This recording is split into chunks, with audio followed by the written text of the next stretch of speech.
asked young people about their digital artifacts if they would tell us stories about their lives, and sure enough they did.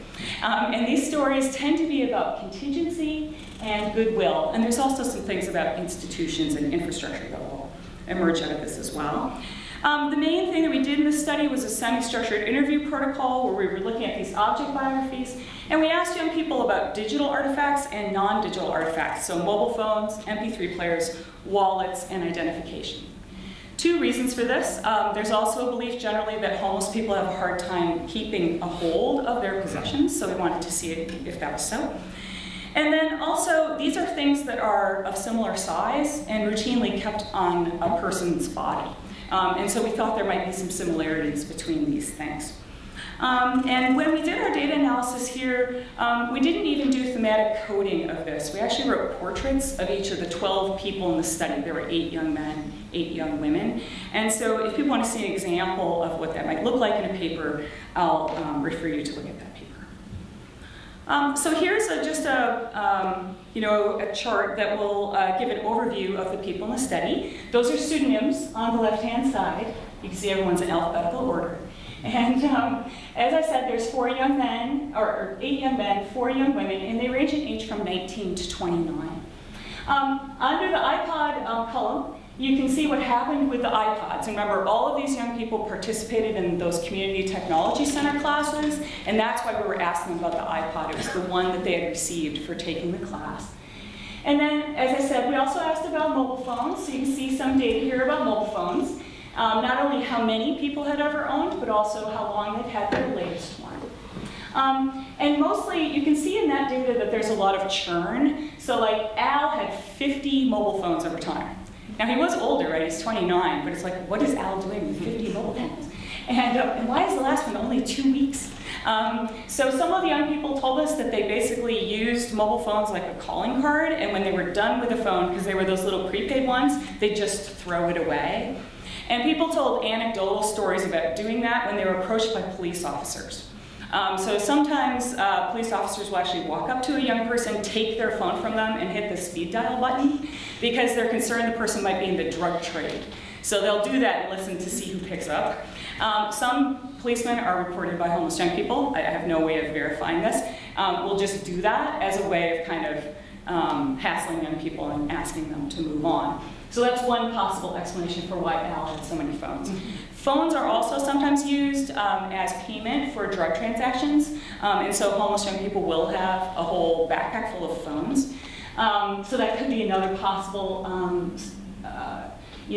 explanation for the large number of phones that Al possesses. But these are certainly research questions that could be looked into more. So what I'd like to do is tell you a couple of stories about the people in this list, and I'm going to do that by investigating these ideas of contingency and goodwill. So first, we'll just start with this idea of the object biography. So, asking someone about an object and having them tell you a story. So one young person, he was actually telling a story about his wallet. And he told a story about how it was when he had first become homeless, and he was with a friend. And he had just enough money left to get them both into the movies. So they went to the movies. And then afterwards, they both needed to use the washrooms. She was someone who had been homeless longer and looked a little rougher, a little more like she'd been living outside. And a security guard in the place where they had gone to go to the bathroom was familiar with this young woman he was with and saw her. And when the young man who was reporting the story went into the bathroom, he set his wallet, like a lot of us might set something, on top of the toilet paper dispenser. And he's using the bathroom, and the security guard starts pounding on the door to the bathroom and telling him that he needs to leave. He gets really agitated and forgets his wallet and leaves the bathroom. But what was important about this story for him is that this was the first time he felt like he was homeless. So this quote is actually from his story.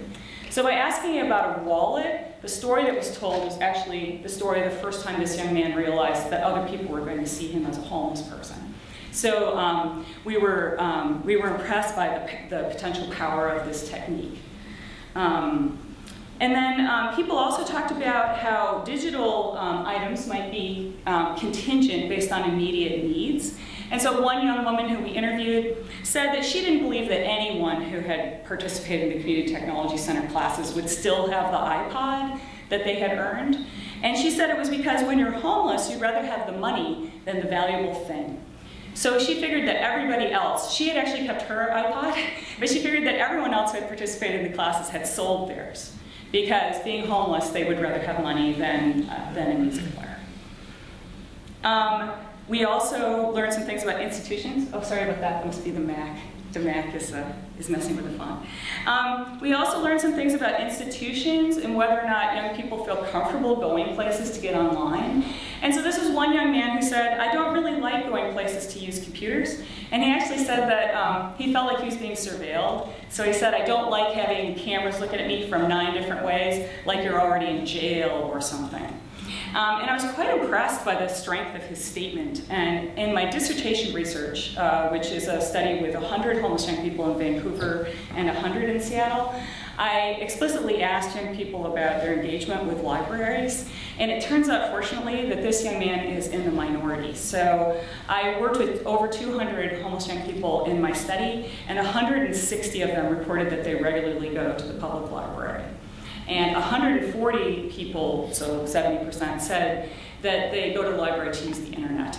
So although this young person had a very strong reaction to being in a public place and using the internet, other young people are going to the public library. The reason why this can be quite important for homeless young people is they are generally leery of adults, strangers, and institutions. The reason why homeless young people are leery of adults, strangers, and institutions is because of the experiences that they've had in childhood. And so if we're thinking of reaching out to young people by delivering mental health applications to them, having them engage in like online activities, we have to think about the place, the where of how this is going to take place. We know a lot of people have phones, but we know that for some people, in fact, maybe the ones who need the most assistance, there's a lot of churn with those phones. And so we know that libraries are an available place for people to go, but if people don't feel comfortable, then they won't go there either. So I was actually heartened by the fact that a lot of people in dissertation studies said that they were going to go there. And now, why would that be so important for homeless young people? Well, as you know, before I started all this work, no one knew if they were using technology, so how would you do e-mental health with a bunch of people if you don't know how they use technology?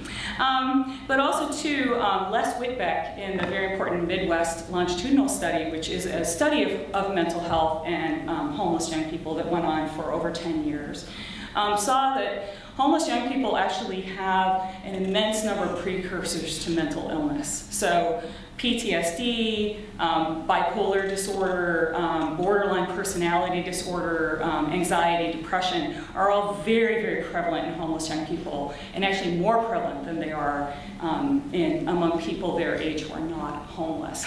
So this is a group of people who could actually benefit a great deal from mental health assistance, and trying to figure out how to do e-mental health for this group might actually be very, very beneficial for them.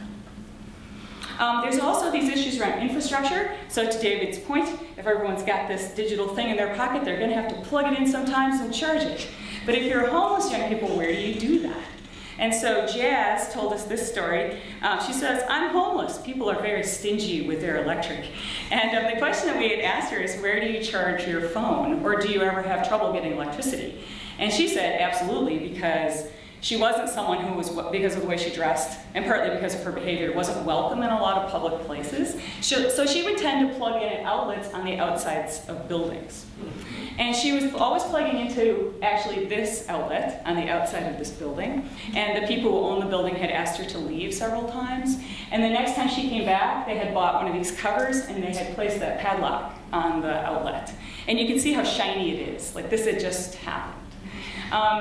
And what's even more interesting about this, and goes back to that institutional point, is in Seattle, if I trespass on private property, which was what she was doing every time she plugged into that, I can be cited with a civil cite, which I can't fight in court. And then if I'm found there again, I actually am given a misdemeanor. And if I don't show up in court to defend myself against that misdemeanor, I'm issued a bench warrant and I've committed a felony. So the people who designed mobile phones never imagined that people would end up getting a felony for trying to charge them. And yet here's this group of young people who, if Whitbeck and other people are right, need our assistance, may be able to get it through digital means. And yet, if there's no place for them to plug their phones in, how would any of that work? And so here's another example with Goodwill. Many of the young people in the study, if they didn't have their phone, it was because they'd given it as a gift to someone else. Or in this case, Al actually sold his to buy food for everyone in his squat.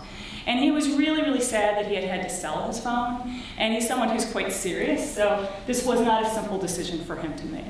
But the $30 that he got for his phone bought enough food to keep everyone going for a week. And all of these young people are living in an abandoned building. So you can kind of imagine what that's like.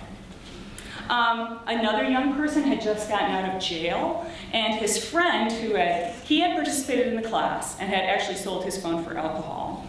He went to jail. Another one of his friends who participated in class who had another music player, when he got out of jail, she sold him the extra device that she had for $25, because in jail he couldn't listen to his music. And he said, music is my Bible. It's what I live my life by. So by selling him this phone inexpensively, she actually provided that for him. And by doing that, then she's creating goodwill among the group of homeless young people who are quite tight-knit in this area. And so you see here that there are some implications about ordinary things and extraordinary things. And this is a big theme in my work, that homeless young people do things much like anyone their age, but they're doing them under these extraordinary circumstances of homelessness, right? So I might sell my device to a friend, but my friend probably didn't just get out of jail. Or I might decide I want to pawn something at a pawn shop if I'm 21 years old, but it's not so I can buy food for everyone who's living in the same abandoned building that I am. And so these aspects of the ordinary and the extraordinary keep coming up as we look at the world of homeless young people and their important